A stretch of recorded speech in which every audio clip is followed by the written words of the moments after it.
Kisah yang tak terungkap, kisah yang menjadi misteri. Misteri hari Kamis bukan tentang aku, tapi tentang kisah tersembunyi dalam sunyi dan cerita. Tentu teka-teki misteri. Mistika, misteri hari Kamis. Halo Cah, selamat pagi, siang, sore, malam, dimanapun kalian berada. Selamat datang di Mistika, Misteri Hari Kamis. Balik lagi Cah di hari Kamis bareng aku, semoga kalian gak bosen ya Cah. Oke Cah, sebelum kita bahas teori serta kasus mistika hari ini, aku mau jelasin nih Cah, bahwa mulai dari sekarang aku bakal ngebagi mistika menjadi dua playlist, yaitu mistika horor dan juga mistika cold case. Jadi, kalian bisa milih nih, topik mistika apa yang pingin kalian tonton. Kalau kalian nggak suka tentang cerita horor, kalian bisa langsung aja nonton ke mistika cold case. Kalau kalian nggak suka nonton tentang pembunuhan atau tentang kriminal-kriminal, dan kalian lebih suka tentang horor-horor, kalian bisa nonton langsung ke mistika horor. Anyways, Cah, di hari ini aku akan bawain salah satu topik mistika, ya bener banget, yaitu mistika cold case. Dimana di mistika cold case hari ini, aku akan membawakan salah satu kasus kriminal pembunuhan yang dilakukan oleh bocil, Cah. Ya bener banget, bocah kematian alias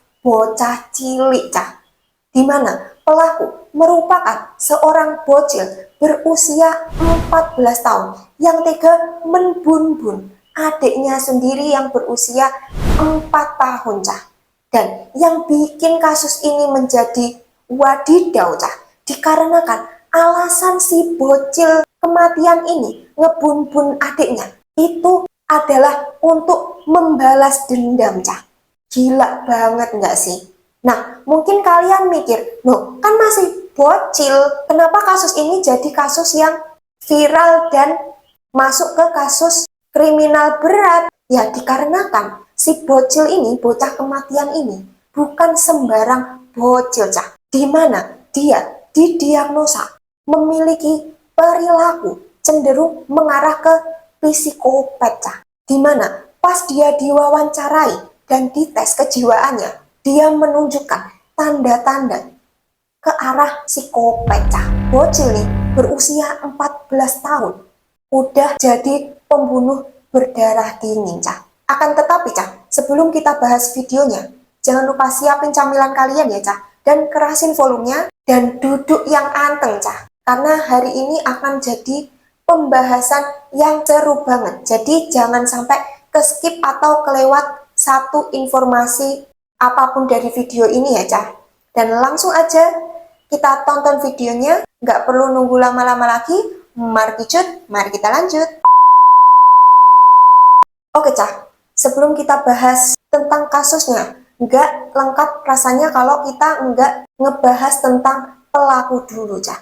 Dimana pelaku bocil kematian ini adalah seorang anak kecil berusia 14 tahun bernama Paris Bennett yang memiliki seorang adik, Cah.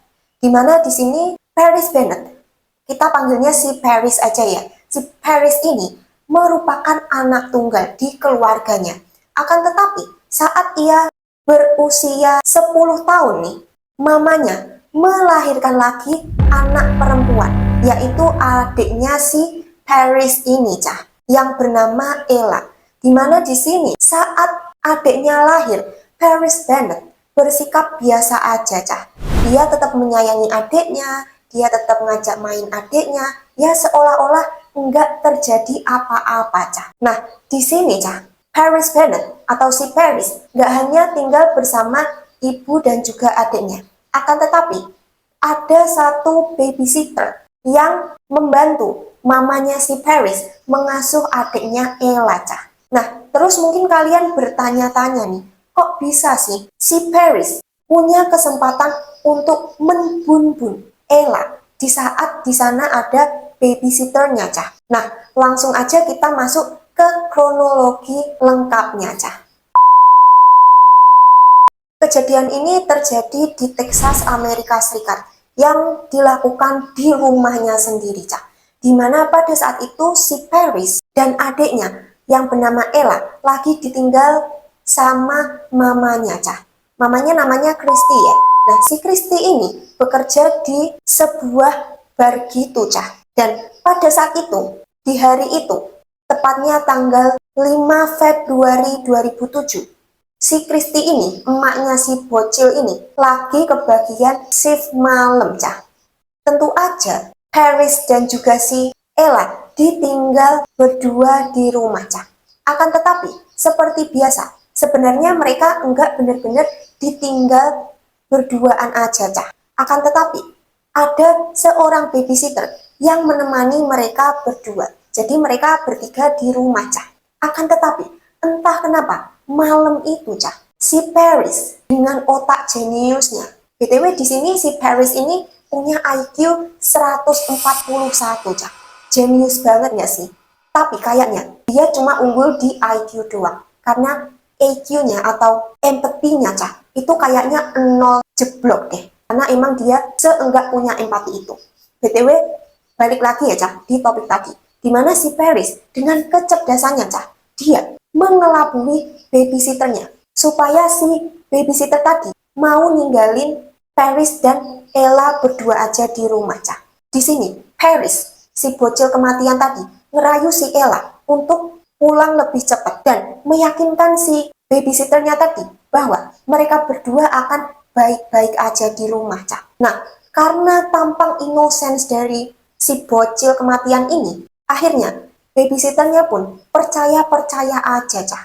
Dari sinilah awal mula kasus ini terjadi, Cah. Di mana setelah si babysitternya pulang tadi, Cah, si Paris langsung nge-switch kepribadiannya yang awalnya innocent, polos, menjadi bocil kematian laknat, Cah.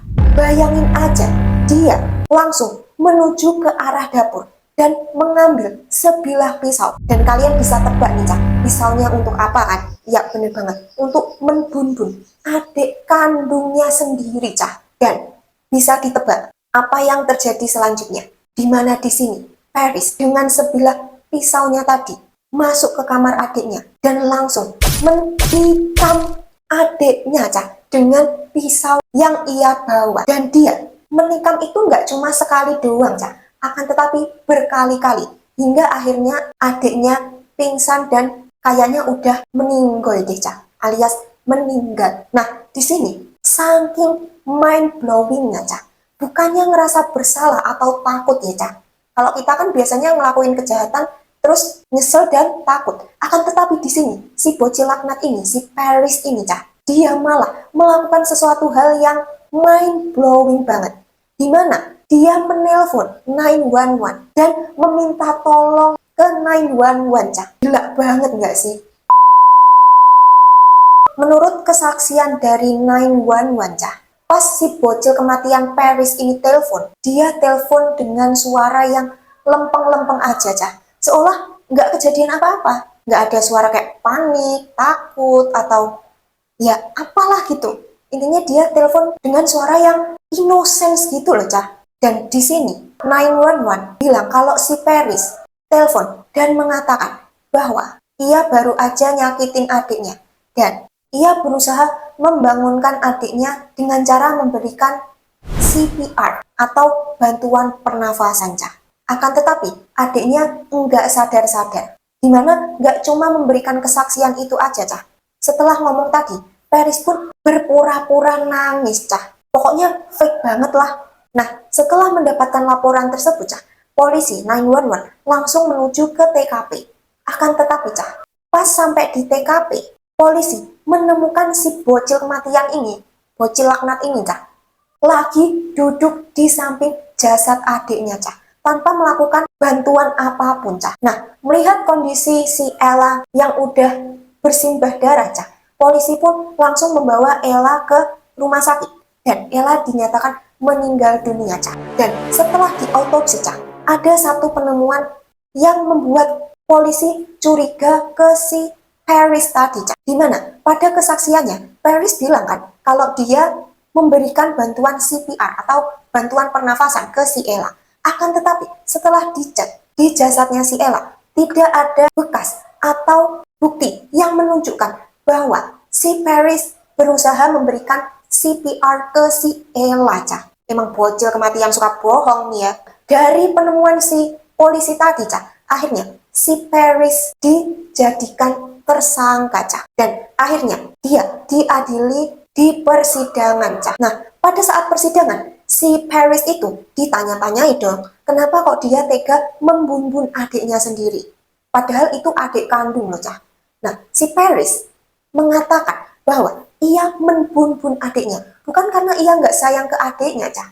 Akan tetapi dikarenakan dia ingin membalas dendam ke ibunya si Christine, Cah. Dimana sebenarnya yang ia benci itu adalah ibunya, Cah. Dan polisi pun tanya, loh kok kamu nggak bunuh ibu kamu aja kalau kamu benci ke ibu kamu? Dan yang paling bikin greget lagi, Cah, si bocil kematian ini, dia bilang kalau alasan dia membunuh adiknya dikarenakan dia mau ngasih hukuman ke ibunya supaya ibunya ngerasa kehilangan, Cah, dan merasakan penyesalan seumur hidupnya, Cah. Kasus ini masih jadi sorotan, Cah. Bahkan pada tahun 2019 sempat, tetapi tetap dengan sifatnya yang tanpa empati, Cah. Di sini si Paris ditanyai, apakah dia menyesal telah melakukan hal tersebut? Dan ya bener banget tebakan kalian, dia enggak menyesal, Cah. Bener-bener bocil laknat, ya kan? Nah, selain bocil laknat, Cah, sebenarnya Paris juga memiliki kemampuan lain, yaitu memanipulasi ibunya, Cah. Dimana di sini, walaupun si Charity tahu kalau Paris udah membunuh anaknya Ella dan alasannya adalah karena membenci dirinya, Cah, si Charity, si maknya ini masih tetap ngejengukin Paris tiap tahun, Cah. Bahkan tiap bulan dia selalu menjenguk ke penjaranya si Paris, Cah. Entah apa yang ngebuat si maknya ini tetap mengakuin Paris sebagai anaknya, ya, Cah. Dari kasus Paris Bennett ini, kita bisa mengambil pelajaran, Cah, bahwa kejahatan itu enggak selamanya dilakukan oleh orang yang tampangnya garang, tampangnya nyeremin, atau orang dewasa aja, Cah. Bocil kematian yang mukanya innocent aja bisa tega melakukan tindak kriminal yang bahkan nggak dilakukan oleh bocil seusianya, Cah. Dimana hanya karena dendam ke ibunya, ia tega melakukan tindak kriminal tersebut ke orang yang bahkan nggak punya salah ke dirinya sendiri, Cah. Oke, Cah, gimana menurut pendapat kalian tentang kasus si Paris Bennett hari ini? Jangan lupa komen di bawah ya, Cah. Komentar kalian dan juga jangan lupa tulis pendapat kalian tentang kasus ini, Cah. Dan buat kalian yang punya requestan kasus cold case lagi, kalian bisa tulis komentar kalian di bawah, Cah. Oke, Cah, makasih banget udah nonton sampai akhir video perdana Mystica Cold Case Series ini, Cah.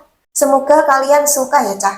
Oh iya, kalian juga bisa komentar di bawah ya, Cah. Kalian tim Mystica Cold Case atau Mystica Horror. Jadi aku bisa buatin video sesuai dengan kesukaan kalian, Cah. Terima kasih udah nonton video ini dan sampai bertemu di Mystica Cold Case selanjutnya. Kisah yang terbuka, kisah yang mencari misteri, misteri, misteri.